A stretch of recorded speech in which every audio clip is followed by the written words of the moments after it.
ये बताना है हमें। और यहाँ पे दो चीज हमसे पूछा है, एक तो यहाँ पे पूछा है कि as well as the correct order of magnitude, यानी यहाँ पे हमें जो मैग्नीट्यूड का करेक्ट ऑर्डर कौन सा इन चारों ऑप्शंस में से वो भी हमें बताना है।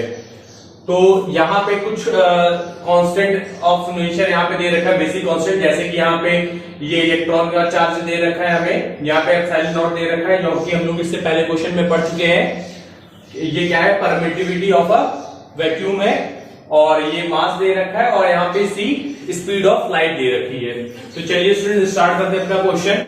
यहाँ पे बच्चों क्वेश्चन को अपने ऑप्शंस के थ्रू सॉल्व करेंगे। अगर आप गौर से इन चारों ऑप्शन को देखें तो बच्चों जो फर्स्ट वाला ऑप्शन है और जो फोर्थ वाला ऑप्शन है वो दोनों एक दूसरे का रेसिप्रोकल दे रखा है। सिमिलरली सेकंड और थर्ड भी देखिए तो ये दोनों एक दूसरे का रेसिप्रोकल दे रखा है। तो हम अपने ऑप्शन से क्वेश्चन को करना स्टार्ट करेंगे। अगर आप पहले वाले ऑप्शन को उठाते हैं हम लोग, तो यहाँ पे देखिए, यहाँ पे एक टर्म आ रहा है एमसी स्क्वायर, जो कि हम लोगों ने पढ़ रखा है। आइंस्टाइन ने जो इक्वेशन दी हुई है अपनी, E is equal to MC square, वहां से हम देख सकते हैं energy is equal to MC square के। और अगर 1/4 पाई एप्सिलॉन नॉट और ये E स्क्वायर की बात करें तो पोटेंशियल एनर्जी E का जो फॉर्मूला होता है, E is equal to 1/4 pi epsilon naught E1 into E2। यहाँ पे ये चार्जेस है बच्चों दोनों इलेक्ट्रॉन के ऊपर, और अपॉन R होता है जो कि माइनस का आता है। ये वही फॉर्मूला है जो फोर्स का हम लोगों ने पढ़ा था। दो चार्जेस के बीच में जो भी फोर्स होता है वो 1/4 pi epsilon naught Q1 Q2 upon R square होता है। तो एनर्जी का वहां से फॉर्मूला ये निकल के आता है 1/4 pi epsilon naught E1 E2 upon R आता है। यहाँ पे R स्क्वायर नहीं है और ये माइनस का आता है, बट यहाँ पे माइनस साइन लेंगे नहीं, क्योंकि यहाँ पे हमें डायमेंशंस की बात हो रही है। तो डायमेंशंस तभी इक्वल होती हैं दोनों की, जब वो उन दोनों को तभी ऐड किया जा सकता है जब दोनों की डायमेंशन इक्वल हो। तो यहाँ पे माइनस साइन से कोई फर्क नहीं पड़ने वाला बच्चों। तो अब दोनों से अगर कंपैरिजन हम करें तो यहाँ से देखिए बच्चों, MC square is equal to हमारा हो जाएगा 1/4 पाई एप्सिलॉन नॉट, यहाँ पे हम E स्क्वायर अपॉन R लिख सकते हैं। अब देखिए बच्चों, यहाँ से जो हमारा ऑप्शन है, हम अपने ऑप्शन की तरफ बढ़ते हैं धीरे धीरे। तो यहां से अगर हम इस R को इधर ले आए तो ये देखिए, ये हो जाएगा हमारा R is equal to 1/4 pi epsilon naught E square upon MC square. अब R देखिए बच्चों लेंथ है, और ये देखिए जो हमारा फर्स्ट ऑप्शन है वो पूरा मिलता हुआ आ रहा है। ये R जो लेंथ को डिनोट कर रहा है, और हमें यहाँ पे निकालना भी था क्या, यहाँ पे बोल रखा था उनसे ना कि हमें क्या निकालना है, एटॉमिक साइज। जो साइज होती है वो किसमें आएगी, लेंथ आएगी। तो यहाँ पे R जो है वो भी लेंथ को ही रिप्रेजेंट कर रहा है। तो फर्स्ट ऑप्शन तो हमारा मैच खाता हुआ दिख रहा है, पर अभी मैग्नीट्यूड नहीं निकाला है। तो अब सेकंड ऑप्शन की ओर बढ़ते हैं। अब फर्स्ट या फोर्थ दोनों में से कोई भी हो सकता है। अब सेकंड ऑप्शन की ओर मूव करते हैं। तो सेकंड ऑप्शन भी ये देखिए, यहाँ पे जो टर्म आ रहा है वो आ रहा है 1/4 पाई एप्सिलॉन नॉट, लेकिन यहाँ पे H स्क्वायर और E स्क्वायर आ रहा है। तो अब इसके लिए देखते हैं क्या करते हैं।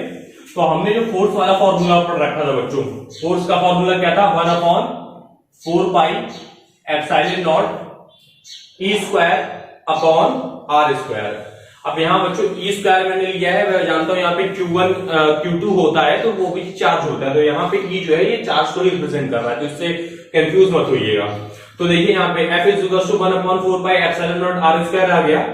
अब हमें ये टर्म बनाना है जो यहाँ पे दे रखा है। तो यहाँ से हम लोग क्या करते हैं, 4 पाई एप्सिलॉन नॉट, देखिए यहाँ पे 4 पाई एप्सिलॉन नॉट था, एक बार अच्छे से लिख देता हूं, 4 पाई एप्सिलॉन नॉट अपॉन ये E स्क्वायर नीचे चला जाएगा, इज इक्वल टू ये हमारा आ जाएगा 1/F R स्क्वायर। तो ये टर्म कुछ बनता हुआ नजर आ रहा है। अब देखिए यहाँ पे एक चीज और दे रखी, ये H स्क्वायर, ये H स्क्वायर हमारा, और ये M, ये नहीं आ रहा है बच्चों।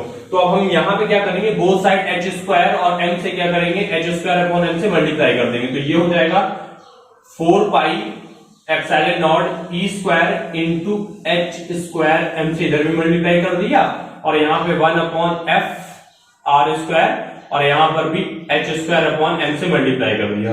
तो अब देखिए ये दोनों हमारी जो चीजें हैं दोनों इक्वल में आ गई है।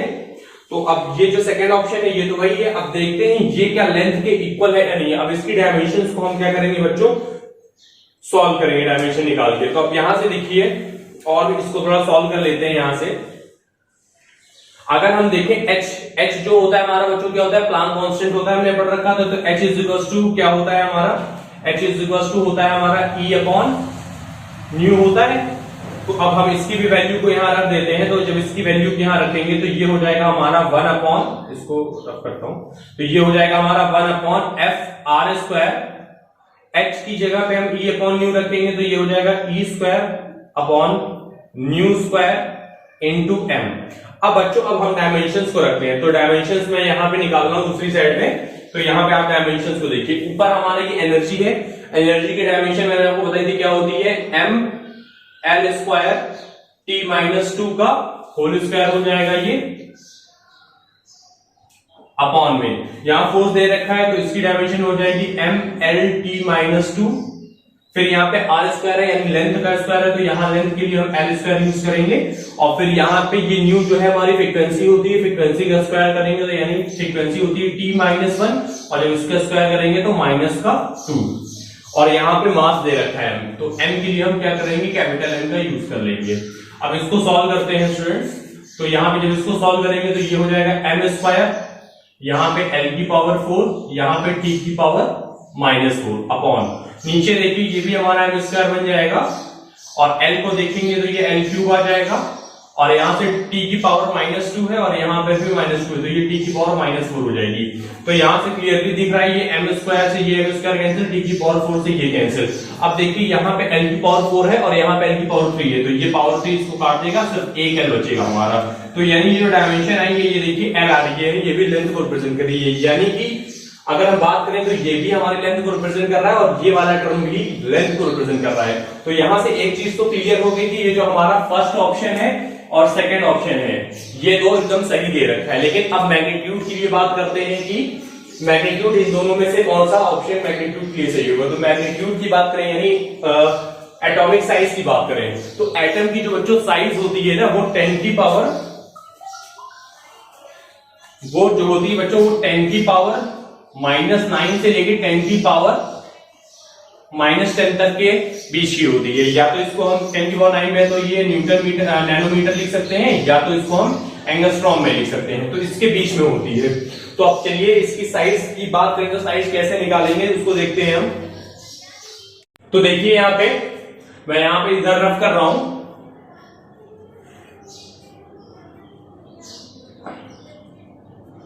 तो अगर हमें एटम की साइज निकालनी है तो बच्चों हमें क्या करना पड़ेगा, यहाँ पे वैल्यू को रख के सॉल्व करेंगे। यानी जैसे कि अगर पहला वाला ऑप्शन देखें तो यहाँ पे इलेक्ट्रॉन पे चार्ज बता रहा है, तो इलेक्ट्रॉन का चार्ज कितना होता है बच्चों 1.6 इंटू 10 की पावर -19 कूलम, ये रखना पड़ेगा। और हमें पता है 1/4πε0 की जो वैल्यू होती है वो भी रखनी पड़ेगी। यानी ये, हाँ बच्चों ये बहुत लेंथी क्वेश्चन है जो कि हमारा जेईई मेंस में आया हुआ है। तो इस टाइप के क्वेश्चन बच्चों हमें तभी करने चाहिए जब हमारे पास बहुत ज्यादा टाइम हो। ये बहुत ही लेंथी क्वेश्चन है, मतलब आपको बहुत मिनिमम अगर आप कितनी भी आपकी स्पीड अच्छी होगी तब भी आपको 5 to 10 मिनट्स गिरी से गिरी हालत में लग ही जाएगा। तो कुछ क्वेश्चंस हमें लेंथी मिल जाते हैं तो वो हमें अपने टाइम के अकॉर्डिंग करना होता है। तो 1/4πε0 यानी कि 9 इंटू 10 की पावर 9 ये वैल्यू रखेंगे। और हमें यहाँ पे क्या दे रखा है h प्लांक कांस्टेंट, तो ये हो जाएगा हमारा 6.63 इंटू 10 की पावर -34। एक तो ये वैल्यू रखेंगे और दूसरा हमें यहाँ पे मास दे रखा है, यानी मास ऑफ इलेक्ट्रॉन जो होता है वो कितना होता है बच्चों 9.1 इंटू 10 की पावर -31 kg।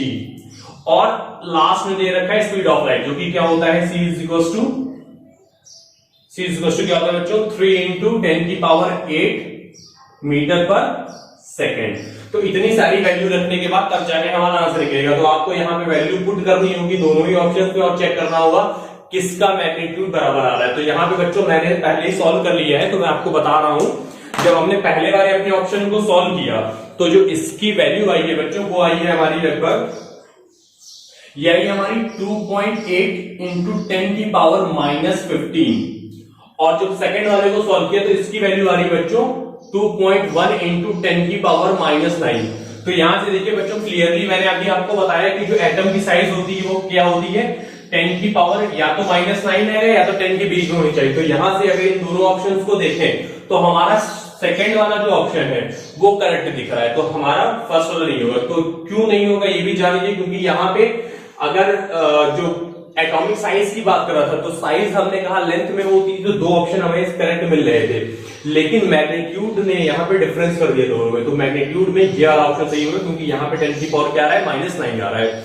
तो इस क्वेश्चन के थ्रू बच्चों आपने देखा कि क्वेश्चन जो होते हैं किस तरह से घुमा के पूछ लिए जाते हैं, तो आपको जरूरत है ज्यादा से ज्यादा प्रैक्टिस करने की और अपनी स्पीड बढ़ाने की बच्चों, क्योंकि ये देखिए इतना लेंथी क्वेश्चन था, तो इसको करने में आपको 10 to 5 मिनट्स तो लग ही जाएगा। चलिए और भी कुछ मैं क्वेश्चंस आपको आगे कराता हूं, जो कि थोड़े ट्रिकी भी है, यानी इजीली भी सॉल्व हो सकते हैं। आपको जरूरी नहीं है कि आप पूरा क्वेश्चन इस तरह से सॉल्व करें, कभी कभी हमें अपना माइंड भी इस्तेमाल करना होता है, कि मतलब ऑप्शंस को हम देखें और ऑप्शन सही में पता लग जाए कौन सा ऑप्शन सही होगा। तो चलिए स्टार्ट करते हैं। तो ये हमारा जेईई मेंस 2016 का क्वेश्चन है बच्चों। यहाँ बोला है, if I refers to the current and the other symbols have their usual meaning, choose the option that correspond to the dimension of electric conductivity. तो यहाँ पे बच्चों कंडक्टिविटी की बात की गई है, जो कि बहुत से बच्चों को नहीं पता होगा। रेसिस्टिविटी की बात की है, गौर से देखिएगा। और यहाँ पे बोला गया आई को रिफर किया गया है करंट के लिए। बच्चों करंट की हमने जो डायमेंशन पढ़ रखी, हमने क्या पढ़ी है, डायमेंशन ए पढ़ी है, और यहाँ पे बोला गया है आई है।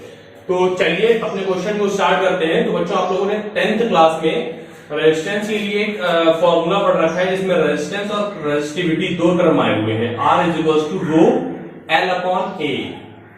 तो यहां से देखिए रो जो है, रो हमारा निकल के आ जाएगा R × A/L। यहां पे मैं एक बार फिर से सारे सिंबल बता देता हूं। ये जो था ये हमारा स्पेसिफिक रेजिस्टेंस था, या इसको रेजिस्टिविटी भी बोला गया था। स्पेसिफिक रेजिस्टेंस या रेजिस्टिविटी। R जो है हमारा ये क्या था, रेजिस्टेंस था, और A जो है वो हमारा क्या था, एरिया था। अब देखिए यहाँ पे ये जो A आ रहा है वो क्या है, एरिया है, और L जो थी वो हमारी क्या थी, लेंथ ऑफ वायर थी। तो यहाँ पे ये लेंथ को रिप्रेजेंट कर रहा था। तो इस फॉर्मूले से हम देखेंगे। और दूसरी चीज आई है कंडक्टिविटी। कंडक्टिविटी का बच्चों जो सिंबल होता है वो होता है सिग्मा, इस तरीके से ये सिग्मा। और जो सिग्मा होता है बच्चों को रेसिप्रोकल होता है स्पेसिफिक रेजिस्टेंस का या हमारे रेजिस्टिविटी का, यानी सिग्मा होता है हमारा 1/रो। तो अब यहां से देखिए जो हमारे कंडक्टिविटी आएगी, यानी सिग्मा की जो वैल्यू आएगी वो क्या आ जाएगी, इसका रेसिप्रोकल लेना, यानी आ जाएगा ये L/RA, ये आएगा। तो हमें इसकी डायमेंशन निकालनी है। तो चलिए देखते हैं इसकी डायमेंशन क्या आएगी। तो RA यानी R को हम क्या लिख सकते हैं बच्चों, R को हम लोगों ने पढ़ा था L हो गया। रेजिस्टेंस जो होता है वो क्या होता है, V/I होता है, और A तो हमारा एरिया दे रखा है। इसको और सॉल्व करते हैं थोड़ा। ये L हो गया। अब V जो होता है, V को हम लोग क्या लिख सकते हैं, W/Q लिख सकते हैं, इंटू I, और ये इंटू A। अब इसको ऊपर ले जाते हैं, सबको अच्छे से लिख लेते हैं। यहाँ हो जाएगा L × Q × I, और यहाँ पे ये W × A। तो अब यहाँ पे सबकी डायमेंशन लिखते हैं बच्चों। अच्छा और थोड़ा सॉल्व कर लेते हैं। तो ये हो जाएगा L। अब यहाँ पे देखिए Q को हम लोग क्या लिख सकते हैं, IT लिख सकते हैं। तो यहाँ पे I × T कर लिया, और यहाँ पे ये I आ गया, अपॉन में W × A चल रहा है हमारा। तो अब देखिए L जो थी वो हमारी लेंथ थी, तो लेंथ के लिए डायमेंशन क्या लिखेंगे हम लोग बच्चों, L लिखेंगे। I तो हमारे इलेक्ट्रिक करंट, और हमें बोल भी रखा है करंट को I से ही रिप्रेजेंट करना है, तो I को हम एज इट इज रखेंगे। T हमारा टाइम होता है, और फिर हमारा I आ गया, अपॉन W हमारा क्या होता है, वर्क होता है, और वर्क के लिए डायमेंशन क्या होती है बच्चों, mL² T-2, क्योंकि वर्क एनर्जी होता है, और एनर्जी के लिए डायमेंशन mL² T-2 होता है। अब लास्ट में देखिए ये जो A है हमारा, ये बच्चों करंट नहीं दे रखा है, ये क्या दे रखा है, एरिया दे रखा है। यहाँ पे ये जो A आया था ये क्या था, एरिया दे रखा था। तो एरिया के लिए हम क्या यूज करेंगे, L², क्योंकि एरिया जो होता है वो मीटर स्क्वायर में हम लोग बेसिकली लिखते हैं, या सेंटीमीटर स्क्वायर, जो भी कह लीजिए आप। तो अब यहां से इसको सॉल्व करते हैं। तो ये देखिए क्या आ जाएगा हमारा, ऊपर वाले टर्म में अगर हम देखें, यहां लिख लेते हैं, ऊपर वाले टर्म में देखें तो ये हमारा हो जाएगा LTI², और नीचे वाले अगर टर्म में देखें तो हमारा आएगा mL² 2 बार दे रखा है, तो ये L की पावर 4 हो जाएगा, और T की पावर -2 हो जाएगा, ये T की पावर -2। तो अब चलिए सारे टर्म को ऊपर ले जाते हैं। तो यहाँ पे देखिए m को ऊपर ले गए तो ये हो जाएगा हमारा m की पावर -1। l ऊपर जाएगा तो देखिए ये -4 होगा, और यहाँ पे एक प्लस का 1 पहले से मौजूद है, तो ये हो जाएगा l की पावर -3। अब t ऊपर जाएगा तो ये माइनस का 2 प्लस में कन्वर्ट हो जाएगा, और 1 ऊपर है तो ये प्लस का 3 ऊपर आ जाएगा और ये I स्क्वायर आ जाएगा। तो ये हमारी डायमेंशन निकल के आ गई किसकी, इलेक्ट्रिक कंडक्टिविटी यानी इसकी सिग्मा की। तो यहां से देखिए कौन सा ऑप्शन हमें सही होता हुआ नजर आ रहा है। तो फर्स्ट ऑप्शन जो है वो हमारा एकदम सही है, n की पावर -1 l की power -3 t cube I square. तो ये तो सिंपल एकदम बेसिकली बच्चों एकदम सिंपल था ये, क्योंकि यहाँ पे बस वैल्यू पुट करना था और सॉल्व कर लेना था। चलिए अपना नेक्स्ट क्वेश्चन देखते हैं अब। तो ये देखिए स्टूडेंट, ये हमारा जेईई मेंस 2017 का क्वेश्चन है।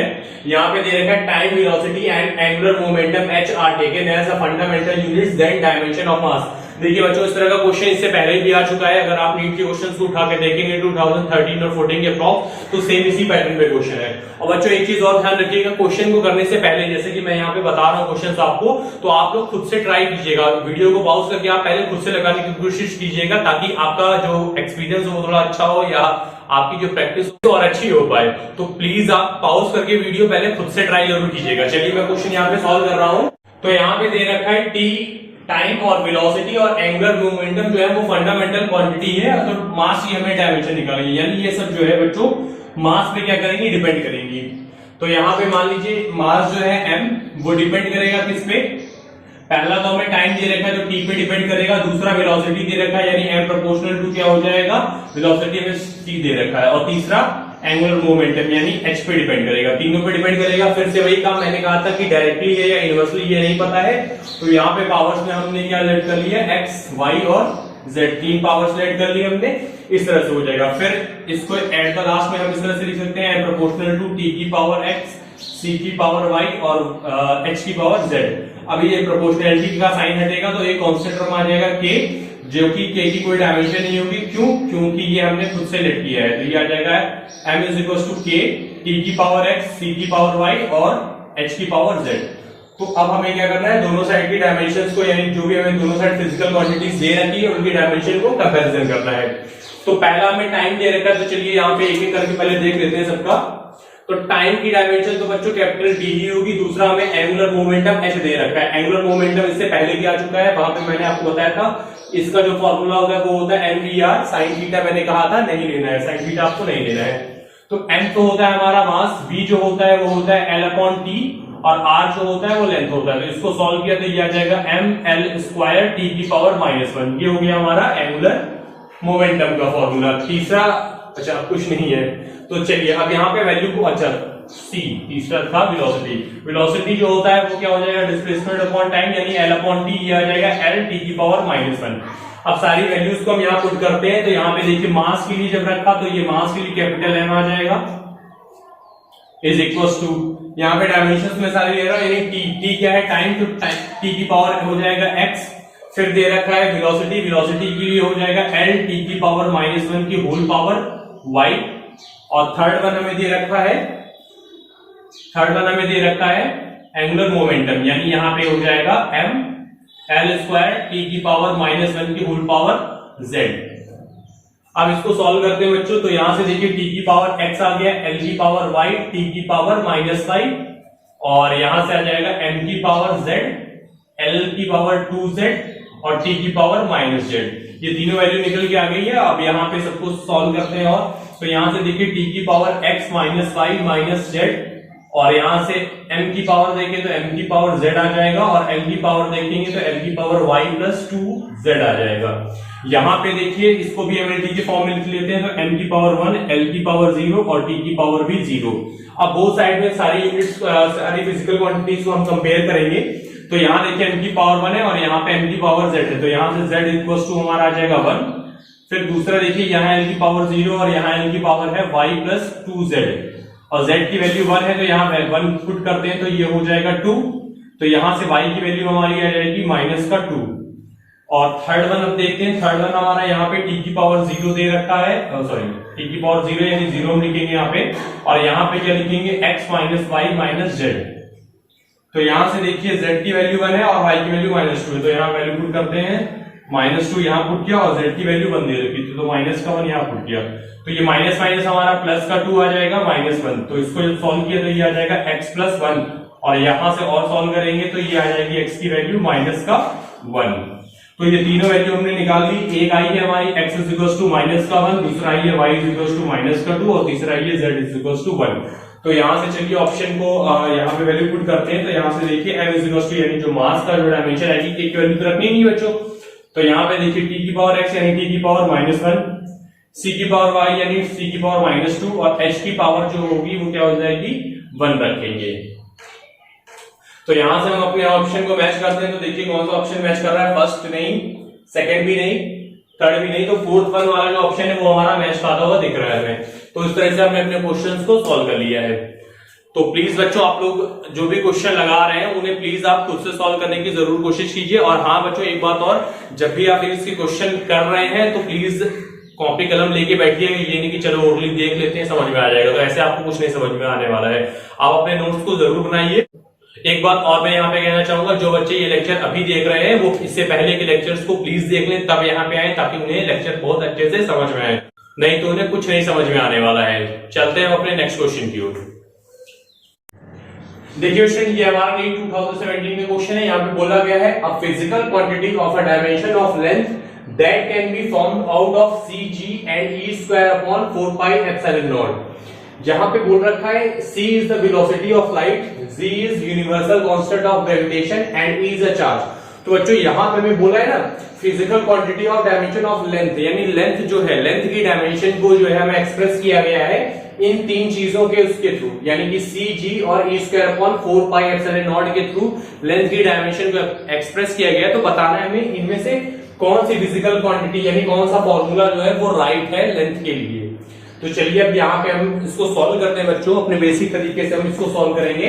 जैसे कि यहाँ पे दे रखा है लेंथ है, तो L यहाँ पे देखिए किन किन चीजों के प्रोपोर्शनल होगा, क्योंकि ये इनके थ्रू फॉर्म हुआ है। तो L हमारा सी जी और E square upon 4 pi epsilon naught की प्रोपोर्शनल होगा। तो हम यहाँ पे पहले लिखेंगे L प्रोपोर्शनल टू C, दूसरा हो जाएगा L प्रोपोर्शनल टू ये हमारा G के हो जाएगा, और third one L proportional to e square upon 4 pi epsilon naught. तो देखिए स्टूडेंट यहाँ पे मैंने कहा था हमें पता नहीं ये कैसा है, कि इनवर्सली है कि डायरेक्टली प्रोपोर्शनल है। तो यहाँ पे पावर में लेट कर लेते हैं x y और यहाँ पे इसकी होल पावर z लेट कर लेते हैं। अब ये प्रोपोर्शनैलिटी का साइन हटेगा तो ये आ जाएगा L is to k c की पावर x g की पावर y और यहाँ पे आ जाएगा e square upon 4 pi epsilon naught की पावर z। अब बच्चों क्या करना है हमें, यहाँ पे दोनों साइड की डायमेंशन को फिर से सारे क्वेश्चन की तरह ही कंपेयर करना है। तो हम सारे को सबकी डायमेंशन को क्या करेंगे, कंपेयर करेंगे। तो जो C दे रखा है हमें, C क्या दे रखा है बच्चों, C बोला गया है वेलोसिटी ऑफ लाइट। तो C की जो डायमेंशन होगी, तो वेलोसिटी जो होता है वो क्या होता है L/T होता है, यानी L C की पावर -1 हो जाएगा, डिस्प्लेसमेंट अपॉन टाइम।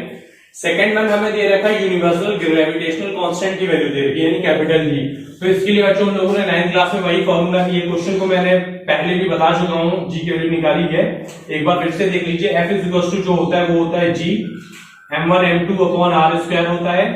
तो यहां से G की वैल्यू अगर देखेंगे तो G हो जाएगा हमारा fr square upon m1 m2। दोनों मान सेम है तो मैं यहाँ पे m स्क्वायर लिख ले रहा हूँ डायरेक्टली। तो अब देखिए फोर्स की डायमेंशन और यहाँ पे सारी डायमेंशन रख के हम इसकी वैल्यू निकालेंगे। तो फोर्स की डायमेंशन क्या होती है mlt-2, r जो होता है डिस्टेंस होता है यानी l स्क्वायर हो जाएगा, और यहाँ पे मास यानी कैपिटल M का स्क्वायर हो जाएगा।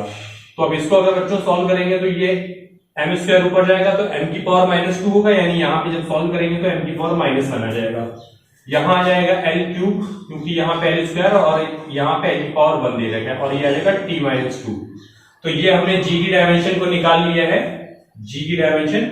और जो थर्ड वन हमें दे रखा है वो दे रखा है किसकी, E square upon 4 pi epsilon naught. तो अब ये कहां से निकलने वाला है ये भी देखते हैं फॉर्मूला अपना। F इज इक्वल टू, अब ये भी कई क्वेश्चंस में हम लोगों ने निकाला है, F is equal to 1 upon 4 pi epsilon naught Q1 Q2 upon r square. तो यहाँ पे मैं 4 ले रहा हूँ जैसे कि पिछले क्वेश्चन में भी लिया था। ई स्क्वायर अपॉन क्या हो जाएगा यहाँ पे, ई स्क्वायर अपॉन आर स्क्वायर। तो अब यहां से देखिए हमें जो टर्म चाहिए वो क्या चाहिए, E square upon 4 pi epsilon naught. बाकी सारे टर्म को उधर ले जाते हैं। तो यहाँ पे देखिए E square upon 4 pi epsilon naught, ये जो टर्म चाहिए हमने एक साइड रखा, बाकी सारे टर्म को उधर ले गए, तो ये बचेगा एफ इंटू आर स्क्वायर। तो अब यहाँ पर भी फोर्स और इसकी डायमेंशन को रखते हैं और इसको सॉल्व कर लेते हैं। तो यहाँ से देखिए फोर्स की डायमेंशन हो जाएगी mlt-2 और आर स्क्वायर यानी एल स्क्वायर हो जाएगा। तो इसको जब सॉल्व किया बच्चों तो ये आ जाएगा हमारा m l की पावर 3 t माइनस 2।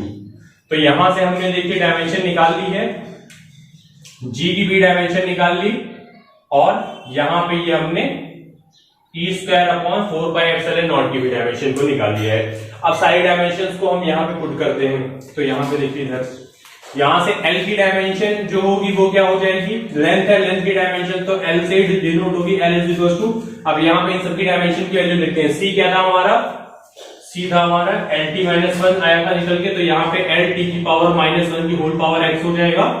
आगे G दे रखा है, G की डायमेंशन रखते हैं यानी M की पावर माइनस 1, L की पावर 3 और T की पावर माइनस 2 की पावर y हो जाएगा। और नेक्स्ट वन जो दे रखा है बच्चों वो दे रखा है M L की पावर 3, T की पावर माइनस 2 और इसकी पावर Z हो जाएगा। ये माइनस 2 है बच्चों, माइनस 2। अब इसको सॉल्व करते हैं तो यहां देखिए क्या हो जाएगा हमारा L की पावर x, T की पावर माइनस x, M की पावर माइनस y, L की पावर 3y और T की पावर माइनस 2y। यहां भी देखते हैं M की पावर ये हो जाएगा Z, L की पावर ये हो जाएगा 3Z और यहाँ पे T की पावर माइनस 2Z। अब इधर कोई डायमेंशन लिखी नहीं है तो यहाँ पे हम लिख लेते हैं M की पावर 0, L की पावर 1, T की पावर 0। यहाँ पर इसको और अच्छे से सॉल्व करके लिखते हैं तो ये हो जाएगा L की पावर x। अब यहाँ पे देखिए 3x दे रखा है तो प्लस का 3x नहीं 3y दे रखा है और यहाँ पे 3z दे रखा है, तो ये तीनों यहाँ लिख लिया। M हो, अब M की भी देख लेते हैं, M देखते हैं यहाँ पे ये हो जाएगा M की पावर y और यहाँ पे z, ये प्लस हो गया। अब T की डायमेंशन को देखते हैं तो T की डायमेंशन देखिए यहाँ पे दे रखी है T की पावर माइनस x और यहाँ पे T की पावर माइनस 2y और यहाँ पे T की पावर माइनस 2z। अब यहाँ पे भी लिख लेते हैं राइट हैंड साइड में भी डायमेंशन सारी। तो अब क्या करना है बच्चों में यहाँ पे कंपेयर करना है सारी डायमेंशंस को। तो पहले M की डायमेंशन को कंपेयर करते हैं तो यहाँ पे तो 0 दे रखा है, 0 इज इक्वल टू माइनस का y प्लस का ये z, ये लिखा। तो यहां से देखिए y इज इक्वल टू जो हो जाएगा हमारा क्या, सॉरी ये z है z, तो यहां से देखिए y इज इक्वल टू हमारा क्या हो जाएगा z हो जाएगा। सेकंड देखिए यहाँ पे L की पावर जो दे रखा है क्या दे रखा है, L की पावर 1 दे रखा है यानी यहाँ 1 लिखा और यहाँ पे देखिए L की पावर क्या है x plus 3y plus 3z दे, सॉरी 3y और 3z होगा बच्चों, यहाँ पे ये गलत लिख दिया मैंने, तो यहाँ पे L की पावर 3z होगा, तो ये 3z हो गया। अब यहाँ पे हम वैल्यू पुट करते हैं, यहाँ देखिए x z और y दोनों इक्वल है तो यहाँ पे x प्लस ये 3y प्लस 3y लिख लिया, तो ये हो जाएगा x प्लस 6y, यहाँ पे 1 चल रहा था, यहाँ से देखिए x की वैल्यू हो जाएगी 1 minus 6y is equal to x, तो ये हमारी x की वैल्यू निकल के आ गई है। अब हम निकालेंगे थर्ड वाली यानी t वाले को कंपेयर करेंगे। तो मैं इधर रफ कर दे रहा हूं स्टूडेंट, आपने इसको लिख ही लिया होगा। तो देखिए जब थर्ड वाले को कंपेयर किया यानी t की पावर को, तो वहां पे t की पावर 0 है और यहाँ पे t की पावर है माइनस x माइनस 2y और यहाँ पे माइनस का 2z। तो अब यहाँ पे वैल्यू पुट करते हैं तो यहाँ x की वैल्यू देखिए यहाँ पे दे रखी है 1 माइनस 6y और y और z दोनों इक्वल है तो यहाँ पे मैं लिख लेता हूं 2y माइनस का 2y। अब इसको सॉल्व करते हैं स्टूडेंट्स, तो यहाँ पे देखिए माइनस का 1 हो जाएगा प्लस का 6y हो जाएगा माइनस का 4y हो जाएगा और जब ये माइनस इसको सब्ट्रैक्ट करेंगे तो ये आ जाएगा हमारा प्लस का 2y। अब इसको और सॉल्व कर लेते हैं तो 1 इधर जाएगा, ये प्लस का 1 हो जाएगा और यहां से y की वैल्यू देखिए बच्चों निकल के आ जाएगी 1/2। y की वैल्यू अगर 1/2 निकल के आई है तो z की वैल्यू भी कितनी आ जाएगी, z की वैल्यू भी आ जाएगी 1/2, तो z की भी वैल्यू 1/2 आ गई है। अब यहाँ पे y की वैल्यू पुट करके इसको सॉल्व करते हैं, तो जब हम यहाँ पे y की वैल्यू पुट करके इसको सॉल्व करेंगे, यहां करते हैं 1 माइनस 6 इंटू y की वैल्यू है 1/2 और ये कट जाएगा, ये आ जाएगा हमारा 3, तो 1 में से 3 जाएगा स्टूडेंट, तो ये आ जाएगा हमारा x is equal to minus का 2। तो ये तीनों वैल्यूज तरीके से हमने निकाली है, x is equal to minus का 2 और y इज इक्वल टू 1/2 और z इज इक्वल टू 1/2। अब यहाँ पे वैल्यू पुट करते हैं, तो जब यहाँ पे हम वैल्यू पुट करेंगे स्टूडेंट तो ये आ जाएगा, मैं k को नहीं ले रहा हूँ, k की कोई डायमेंशन ऐसे हर बार बता चुका हूँ आपको, अब पता चल गया होगा। तो यहाँ से देखिए c की पावर ये हो जाएगा -2 और यहाँ पे g की पावर जो हो जाएगा y की वैल्यू कितनी निकल गई बच्चों 1/2 और यहाँ पे इस पूरे की पावर भी आ जाएगी e²/4πε0 की होल पावर 1/2। तो अब इसको और अच्छे से सॉल्व करते हैं। यहां से आ जाएगा, देखिए स्टूडेंट, ये हो जाएगा हमारा, अगर c को हम देखें -2 दे रखा तो ये c² हो जाएगा रेसिप्रोकल लेते ही। और यहाँ पे अगर देखें तो 1/2 को हम लोग अंडर रूट में पूरा लिख सकते हैं, तो इसको पूरा अंडर रूट में लिखा। अब देखिए g यहाँ आ जाएगा और e² को भी हम ऐसे लिख सकते हैं, अपॉन में ये हो जाएगा 4πε0। तो ये हमारी एलपी जो है बच्चों फॉर्मूला निकल के आ गया। अब यहाँ से देखिए कौन सा फॉर्मूला, मतलब कौन सा ऑप्शन हमारा सही है। तो अगर आप देखें तो हमारा फर्स्ट वाला ही ऑप्शन बिल्कुल करेक्ट दे रखा है, 1/c², अंडर रूट में g दे रखा है, e²/4πε0 दे रखा है। तो इस तरीके से क्वेश्चन को हमने सॉल्व किया बच्चों। ये बहुत बेसिक तरीका था, मतलब एकदम सिंपली सॉल्व कर दिया है। एक बार मैं इसको यहाँ पे हाईलाइट कर देता हूँ ताकि आपको समझ में आए value. n = 1/c² under root g e²/4πε0। बहुत बेसिक तरीका था जैसा कि मैं कह रहा हूं। तो बस आपको यहाँ पे देखिए, मैंने बहुत धीरे धीरे, मैं बहुत एकदम लेके चलाऊं, लेकिन आपकी अगर प्रैक्टिस हो जाएगी तो आप इसको बहुत आसानी से और बहुत ही जल्दी सॉल्व कर सकते हैं। तो मोर प्रैक्टिस कीजिए इन सब क्वेश्चंस को लगाने की। और देखिए ये तो पहला चैप्टर है, इसमें बेसिकली इसका सिर्फ 2 to 3% वेटेज रहता है हमारा IIT के पेपर में, नीट के पेपर में। लेकिन जैसे जैसे हम आगे बढ़ते जाएंगे तो हमारा सिलेबस और ब्रॉड होता जाएगा, तो हमें अपनी स्पीड अभी से बढ़ानी होगी बच्चों। चलिए देखते हैं नेक्स्ट क्वेश्चन। देखिए स्टूडेंट, ये हमारा JEE मेंस 2016 का क्वेश्चन है। यहाँ पे बोल रखा है A, B, C and D are the 4 different physical quantities having different dimension, none of them is dimensionless। यानी यहाँ पे जो भी डायमेंशन दे रखी है ABCD, कोई भी डायमेंशन लेस नहीं है, सबकी कुछ ना कुछ डायमेंशन है। But we know that the equation AD = C log BD holds 2, यानी ये एक कंडीशन दे रखी है, एक इक्वेशन दे रखी है AD = C log BD, ये ट्रू कंडीशन दे रखी है, यानी ये कंडीशन जो दे रखी है वो सही है। Then which of the combination is not a meaningful quantity, यानी इन ये जो ऑप्शंस हमें 4 दे रखे हैं, इनमें से कौन सा ऐसा ऑप्शन है जो कि क्या है, मीनिंगफुल क्वांटिटी को रिप्रेजेंट नहीं कर रहा है, ये बताना है। तो चलिए पहले कहानी को स्टार्ट करने से पहले कुछ चीजें और जान लेते हैं। यहाँ पे हमें जो कंडीशन दे रखी है AD = C log BD, तो यहां से बच्चों हमें A, B, C ये जो तीनों डायमेंशन दे, मतलब A, B, C, D जितनी भी हमें ये सब डिफरेंट फिजिकल क्वांटिटीज दे रखी है, इनकी हमें क्या करनी पड़ेगी, इनकी हमें डायमेंशंस निकालनी पड़ेगी। तो स्टार्ट करते हैं। तो जैसे यहाँ पे देखिए log BD दे रखा है, तो जो BD होगा ना बच्चों, जो log के अंदर दे रखा है, ये डायमेंशन लेस होगा। कैसे डायमेंशन लेस होगा ये देख लेते हैं। जैसे कि यहाँ पे देखिए, मैंने आपको इससे पहले बताया था कि जैसे साइन लिखा हुआ है, साइन के अंदर थीटा जो होता है वो क्या होता है, डायमेंशन लेस होता है, क्योंकि वो कोई फिजिकल क्वांटिटी नहीं होती है। मैंने आपको इस तरह से ऑप्शन बताया था कि साइन एक्स जो होता है, हम कभी ऐसा नहीं लिखते साइन 3 kg 2 kg, ये नहीं लिखते, यानी यहाँ पे कोई भी फिजिकल क्वांटिटी नहीं आती। सिमिलरली उसी तरह जैसे मान लीजिए यहाँ पे जो दे रखा है log x मान लीजिए लिखा हुआ है, तो कभी हम ऐसा नहीं लिखते log यहाँ पे लिख लिया 3 kg, ऐसा कुछ नहीं लिखते। यानी log के अंदर वाला टर्म भी जो होता है वो क्या होता है, डायमेंशन लेस होता है। जैसे हमने log 2 की वैल्यू पढ़ रखी है, log 2 की वैल्यू होती है कितनी, 0.3010। तो यहाँ पे देखिए ये जितनी भी क्वांटिटीज आती है वो क्या होती है, डायमेंशन लेस होती है। यानी यहाँ पर ये जो log BD लिखा है, BD भी क्या होगा, डायमेंशन लेस होगा। बट अब हमें यहाँ पे बोल रखा है ना फिजिकल क्वांटिटी और कोई भी डायमेंशन लेस नहीं, यानी सबकी डायमेंशन भी है। तो अब इसका क्या मतलब है, डायमेंशन लेस का मतलब है, मान लीजिए लेट कर लिया अगर हमने, let the dimension of, let the dimension of, मान लीजिए मैंने B की डायमेंशन मान ली है x है, तो अब ये डायमेंशन लेस है, यानी इसके अंदर कोई डायमेंशन नहीं आएगी। तो अगर मैंने इसकी डायमेंशन B की डायमेंशन को x मानना है, तो यहां पे डायमेंशन लेस करने के लिए इसकी डायमेंशन क्या हो जाएगी, इसका जस्ट रेसिप्रोकल हो जाएगी 1/x, ताकि ये दोनों क्या हो जाए, कट जाए, और यहाँ वैल्यू कितनी आ जाए 1। तो 1 की मतलब कोई बात ही नहीं है, फिर तो कोई डायमेंशन आएगी नहीं, तो यहाँ पे इसलिए हो जाएगा हेंस, या इसलिए द डायमेंशन ऑफ D जो हो जाएगा वो क्या हो जाएगा बच्चों, 1/x हो जाएगा। तो ये समझ में आया आप लोगों को।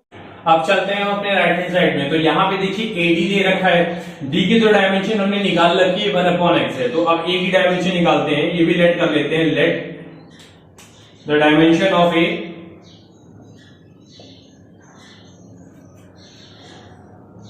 तो ये मान लीजिए हमने लेट कर लिया, y दे रखा है। तो ए की डायमेंशन हमने वाइड लेट कर ली है। तो अब देखिए डायमेंशन ऑफ सी कितनी निकल के आएगी, then the dimension of c equals to, तो जो सी की होगा, मैंने बताया ना एलएचएस और आरएचएस के, अभी आपको फर्स्ट लेक्चर में भी समझा चुका हूं, एलएचएस और आरएचएस की डायमेंशन क्या होती है, सेम होती है। अगर ये कंडीशन या ये जो फॉर्मूला हमें दे रखा है, अगर ये फॉर्मूला ट्रू है तो लेफ्ट हैंड और राइट हैंड दोनों की डायमेंशन क्या होती है, इक्वल होती है। तो यहां पे डायमेंशन ऑफ सी जो होगा वो किसके इक्वल हो जाएगा, डायमेंशन ऑफ एडी के, डायमेंशन ऑफ एडी। अब ए और डी की देखिए डायमेंशन कितनी है, तो यहाँ पे ए की डायमेंशन देखिए हमने निकाली थी y, तो यहाँ पे डायमेंशन ऑफ ए की जगह पे हम क्या लिख देंगे y, और डायमेंशन ऑफ डी जो है वो कितनी निकाली थी हम लोगों ने 1/x निकाली थी, तो ये लिख देंगे यहाँ पे इंटू 1/x। तो अब देखिए जो हमारा पहला ऑप्शन दे रखा है, अब हम देखते हैं ये सही है या नहीं है, तो इसको चेकआउट करते हैं। इसको यहां मैं रफ कर दे रहा हूं। तो जो फर्स्ट ऑप्शन दे रखा है उसमें दे रखा है हमारा पहला ऑप्शन, तो उसमें दिया है हमारा a square minus b square into c square. तो यहां पे देखिए बच्चों डायमेंशन ऑफ जो a है हमारी कितनी है, वाई स्क्वायर है, तो यहाँ पे ये हो जाएगा वाई स्क्वायर डायमेंशन, क्योंकि यहाँ पे देखिए तभी ऐड और सब्ट्रैक्ट किया जाता है जब उनकी डायमेंशन क्या हो, इक्वल हो। तो इनकी डायमेंशंस को हम क्या कर देंगे, इक्वल कर देंगे, तो वाई स्क्वायर हो जाएगा। अब देखिए यहाँ पे बी स्क्वायर की बी की डायमेंशन जो दे रखी है वो दे रखी है एक्स, तो यहाँ बी स्क्वायर तो ये हो जाएगा एक्स स्क्वायर, और यहाँ पे सी स्क्वायर दे रखा है, सी की डायमेंशन जो हमने निकाली थी वो हमारी कितनी आई थी, वाई अपॉन एक्स आई थी। तो यहाँ पे हम लिखेंगे y square upon x square. तो यहां से देखिए एक्स स्क्वायर कैंसिल, और यहां से वाई स्क्वायर और इक्वल्स टू वाई स्क्वायर आ रहा है, यानी दोनों की डायमेंशन देखिए इक्वल आ रही है। और कहा भी मैंने बताया भी था फर्स्ट लेक्चर में अपने डायमेंशंस को तभी मतलब इनको तभी ऐड या सब्ट्रैक्ट किया जा सकता है जब इनकी डायमेंशंस क्या हो, इक्वल हो, और यहाँ पे डायमेंशन इक्वल आ रही है। तो यानी जो फर्स्ट वाला ऑप्शन है वो तो हमारा क्या दे रखा है, सही दे रखा है। अब आते हैं सेकंड वाले ऑप्शन की ओर। सेकंड वाला जो ऑप्शन दे रखा है वो स्टूडेंट क्या दे रखा है, a अपॉन बी माइनस का सी। तो यहां पर भी वही सेम कंडीशन, यानी dimension of a upon b equals to क्या होना चाहिए, dimension of a upon b equals to dimension of c के इक्वल होना चाहिए, डायमेंशन ऑफ c के इक्वल। तो a बाई b देखते हैं, a की वैल्यू कितनी है, y है, अपॉन b करते हैं, b की डायमेंशन कितनी दे रखी है, x दे रखी है, तो ये y अपॉन x आ गया। अब डायमेंशन ऑफ c देखिए ये भी कितनी निकल के आई है, y अपॉन x आई है। तो यहां पर क्या है, ये दोनों भी क्या है एकदम, ये यानी जो सेकंड ऑप्शन है वो भी हमारा सही दे रखा है। और क्वेश्चन में हमसे पूछा क्या है, which of them combination is not a meaningful, यानी जो गलत है वो हमें बताना है। अब आते हैं थर्ड वाले ऑप्शन की ओर। थर्ड ऑप्शन में हमें दे रखा है c अपॉन बी डी, यानी dimension of c upon b d जो होगा, dimension of c upon b d equals to हो जाएगा dimension of A D square upon c। तो यहां पे देखिए c की जो डायमेंशन है वो कितनी है, y अपॉन x है, अपॉन में मैं ले रहा हूं b और d की डायमेंशन देखनी है, b की डायमेंशन है हमारी x और d की डायमेंशन है 1 अपॉन x। तो अच्छा यहां पे इधर लिख लेता हूं मल्टीप्लाई में 1 अपॉन x। तो ये तो बच्चों कैंसिल हो गया, यानी डायमेंशन ऑफ जो cd आएगा, c अपॉन bd आएगा वो आएगा हमारा y अपॉन x आएगा। तो मैं नीचे लिख ले रहा हूं y अपॉन x। अब दूसरी साइड सॉल्व करते हैं, dimension of A D square upon C. तो a की डायमेंशन y और d की अगर डायमेंशन देखें तो 1 अपॉन x है, तो d स्क्वायर लिखा है तो ये हो जाएगा 1 upon x square upon c की डायमेंशन देखिए कितनी दे रखी है, y अपॉन x दे रखा है। तो इसको थोड़ा सा अच्छे से सॉल्व करते हैं यहाँ पे। तो ये देखिए ये हो जाएगा y upon x square upon में y अपॉन x। और जैसा कि एक बार मैं बता चुका हूं, अगर आप इसको सिंपली देखें तो जो सबसे ऊपर वाला है वो सबसे नीचे वाले के मल्टीप्लाई होगा और बीच वाले के साथ मल्टीप्लाई होगा। तो यहाँ पे देखिए स्टूडेंट्स क्या आएगा हमारा, यहाँ पे आ जाएगा ये y इंटू एक्स अपॉन में आ जाएगा x स्क्वायर इंटू y। अब यहां से देखिए क्या हो जाएगा, y से y कैंसिल, x से x स्क्वायर कैंसिल, तो ये आ जाएगा y upon x is equal to 1 upon x। तो देखिए बच्चों यहाँ पे जो दोनों की डायमेंशन आई है वो इक्वल नहीं आई है, यानी ये वाला ऑप्शन हमारा क्या है, गलत दे रखा है। मतलब क्वेश्चन के हिसाब से यही ऑप्शन हमारा क्या होगा, सही होगा, जो क्या है मीनिंगफुल क्वांटिटी नहीं दे रहा है। अब चलिए फोर्थ वाले ऑप्शन को भी एक बार चेक कर लेते हैं, आंसर आगे तो क्या हुआ। फोर्थ वाले को भी देख लेते हैं, कभी बार इंग्लिश में ऐसे भी क्वेश्चन आते हैं जिसमें 2 ऑप्शन हमारे सही होते हैं, तो फोर्थ वाले को हम चेकआउट करते हैं। मैं इसको फोर्थ वाला कहां करूं, फोर्थ वाला चलिए यहाँ पे लिखते हैं, डायमेंशन आप याद रखिएगा, डायमेंशन को एक बार कहीं लिख लेते हैं। ए की डायमेंशन कितनी दे रखी थी हमें, y दे रखी है, लिख ले रहा हूं मैं यहाँ पे ताकि याद रहे। बी की डायमेंशन x दे रखी है और सी की डायमेंशन जो दे रखी है वो y/x दे रखी है और डी की डायमेंशन 1/x दे रखी है। इसको रख कर दे रहा हूं, ठीक है students.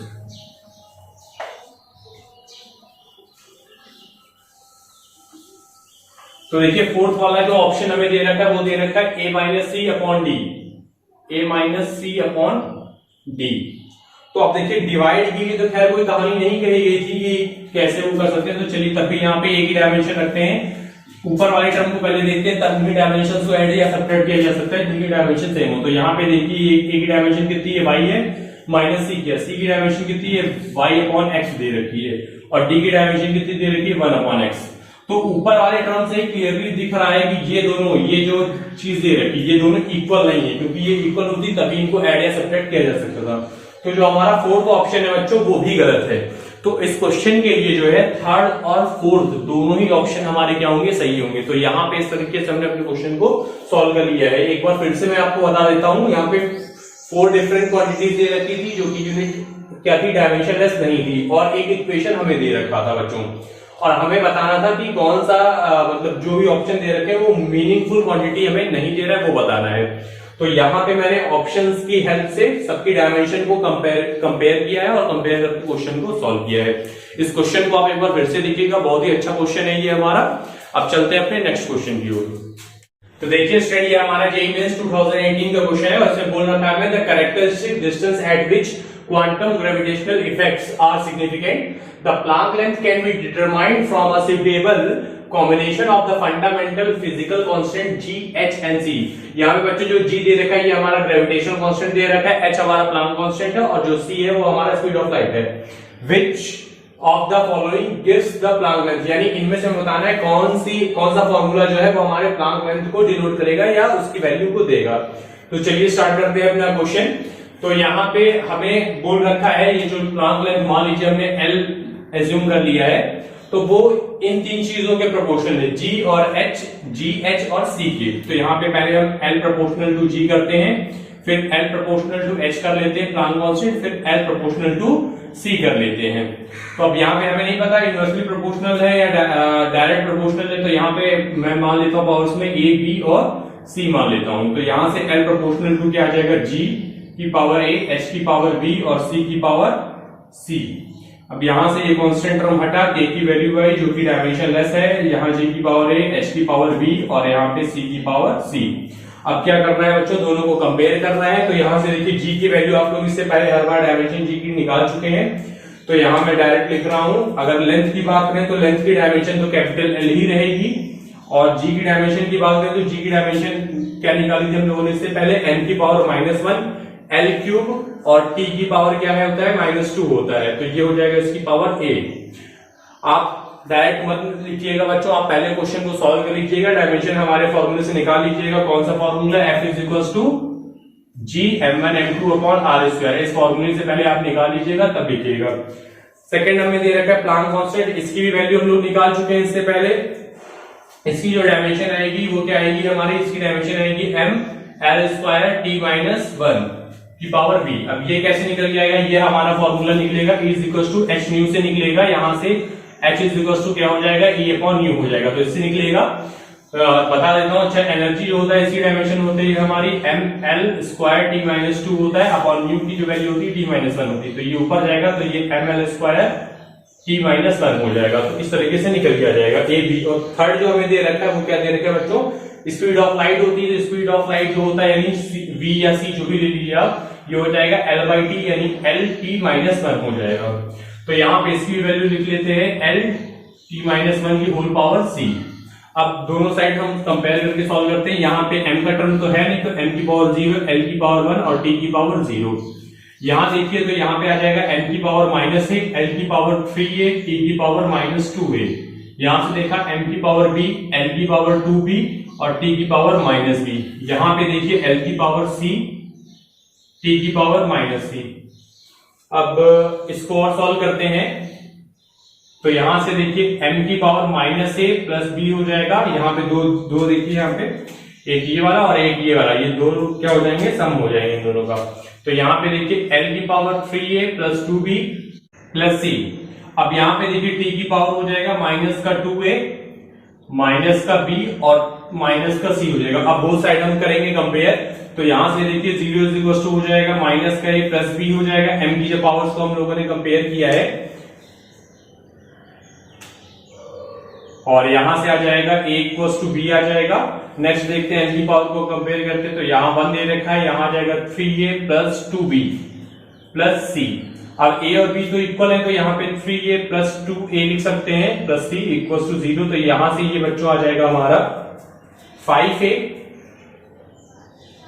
Plus c equal to 1, और यहां से c की वैल्यू आ जाएगी, वो आ जाएगी 1 minus 5a equal to c। और अगर लास्ट वाले देखें t की पावर को कंपेयर करें, तो यहाँ पे 0 दे रखा है, यहाँ पे 2a माइनस का b माइनस का c। अब यहां से देखिए 2a हो जाएगा, b को भी हम a ही लिख सकते हैं, और c की वैल्यू अगर हम यहाँ पे पुट करें तो 1 माइनस 5a हो जाएगा, ये इक्वल्स टू 0। अगर बच्चों इतना हम लोग कर रहे हैं, अगर आप लोगों को पेपर में अगर याद हो या आपका दिमाग अच्छे से काम करे, तो मैं आपको बता दूं ये क्वेश्चन हमारा पहले ही सॉल्व हो गया है। अगर आप गौर से देखें, यहाँ पे a की डायमेंशन a और b दोनों पावर क्या है हमारी इक्वल है, और देखिए a और b किसकी डायमेंशन हमारी दे रखी है, यहाँ पे पावर दे रखी है वो g और h की दे रखी है। अगर आप अपने ऑप्शन को गौर से देखें, g और h की पावर कहाँ पे सेम आ रही है, यहाँ पे सेम आ रही नहीं, यहाँ पे भी सेम नहीं आ रही, यहाँ पर भी सेम नहीं आ रही है। यहाँ पे g और h दोनों की डायमेंशन मतलब पावर जो है वो सेम आ रही है, तो हमारा आंसर पहले ही निकल चुका है 4th।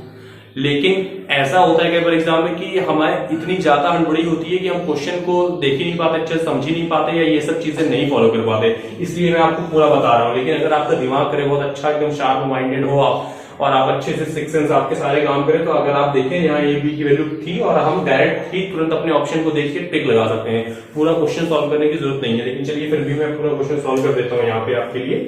तो यहाँ पे देखिए ये हो जाएगा माइनस का 2a और माइनस का मिलकर ये हो जाएगा 3a, ये माइनस का 1 हो जाएगा, माइनस माइनस प्लस का 5a हो जाएगा। अब देखिए ये 5 में से 3 जाएगा, तो ये आ जाएगा 2a minus 1 is equal to 0, और यहाँ से a की वैल्यू जो आएगी वो प्लस का 1/2 आ जाएगी। a की वैल्यू 1/2 आई, तो यहाँ से b की भी वैल्यू कितनी आ जाएगी, 1/2 आ जाएगी। तो a की वैल्यू पता चल गई, b की वैल्यू पता चल गई। अब c की वैल्यू देखिए यहाँ से कितनी आएगी, c की वैल्यू जब यहाँ पुट किया तो 5, और यहाँ a की वैल्यू 1/2।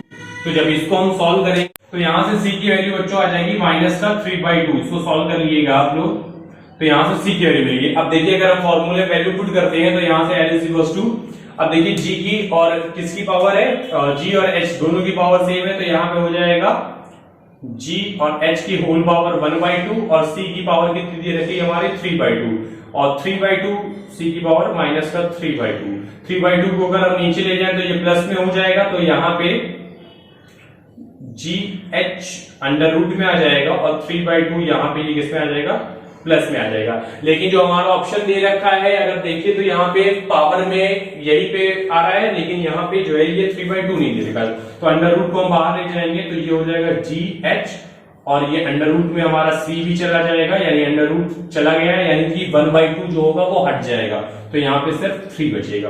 तो देखिए हमारा 4th ऑप्शन आ रहा है, और जैसा कि मैंने बताया कि आप पहले ही आंसर निकाल चुके हैं अपना, a और b की अगर वैल्यू को आपने कंपेयर कर दिया और ऑप्शन को अगर आपने देख लिया, तो आप पहले बता सकते हैं।